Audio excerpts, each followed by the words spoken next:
You know, have you ever really stopped and looked at the money in your wallet? It's just this flimsy little piece of paper.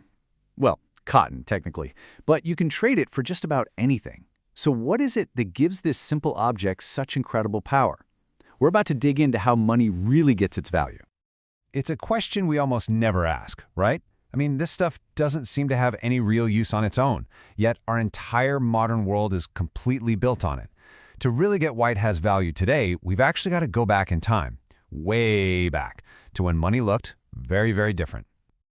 So, long before cash, there was just barter. You've got bread, I've got milk, we trade. Simple enough, right?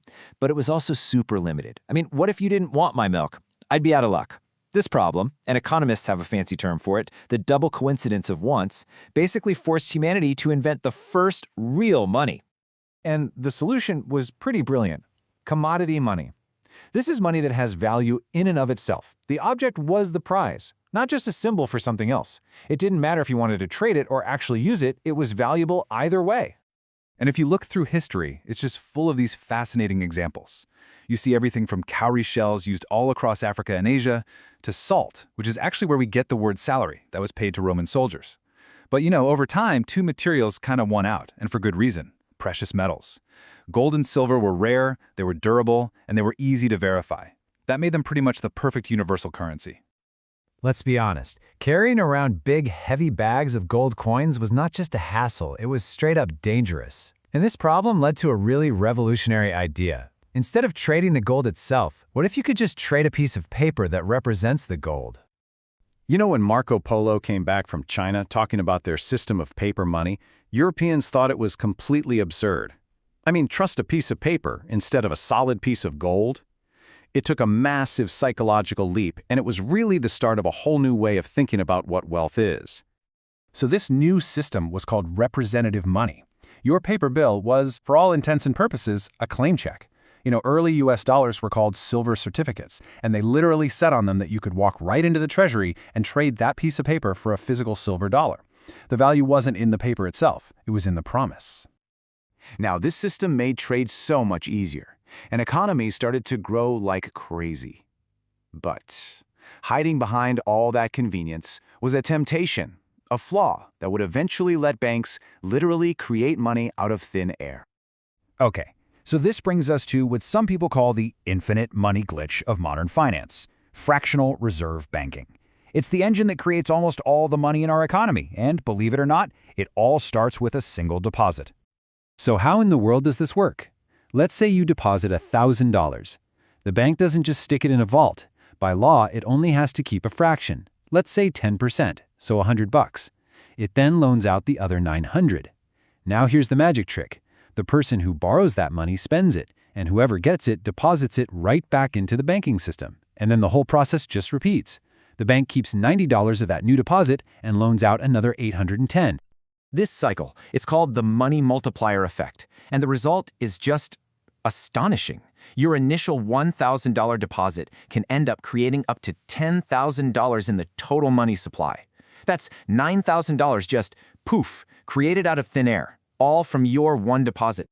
The whole thing is built on one big assumption, that not everyone is going to ask for their cash back at the exact same time, because if they did, well, the bank just wouldn't have it. This massive vulnerability is called a bank run, and the fear of it has basically shaped our entire financial history. So for centuries, even with this fractional reserve system, money was still, at the end of the day, anchored to gold. But in the 20th century, the pressures of war and global economics started to strain that anchor until it finally, and dramatically, snapped. So after World War II, the Bretton Woods system made the US dollar the king of all currencies, and it was convertible to gold. But then, as the US printed more and more money to fund things like the Vietnam War, other countries started to get really nervous. They saw that there were way more dollars floating around the world than there was gold in Fort Knox to back them up. So they started trading in their dollars for actual physical gold. It was basically a bank run, but on a global scale. Facing a situation where the country's gold reserves were just vanishing, President Nixon made a pretty stunning announcement. He unilaterally closed the gold window, which severed the final link between the US dollar and gold.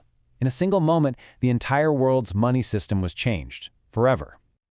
And this is what started the era of fiat money. The word fiat is actually Latin for let it be done.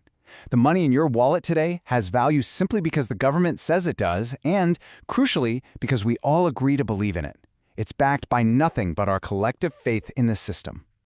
So, the big question is this system built on pure trust a good thing or a bad thing?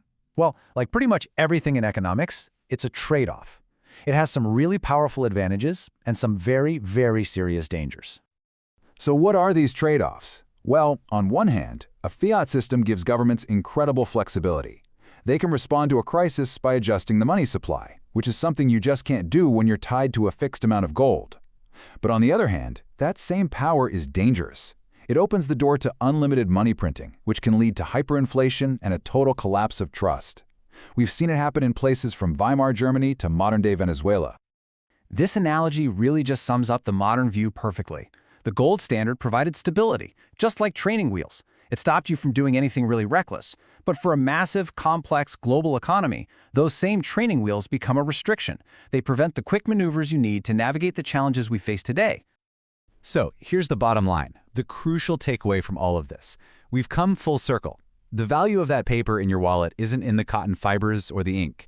It's not backed by shiny metal sitting in a vault. Its value is a social construct. It's a shared belief in the system, in the stability of the government that issues it, and in the strength of the economy it represents. From shells and salt all the way to gold coins and paper promises, the story of money has always, always been one of evolution. We live in the age of fiat right now, but what comes next? Will decentralized things like cryptocurrencies challenge the government systems we've known for so long, or will something totally new come along? That is the question that's going to define the next chapter of this incredible story.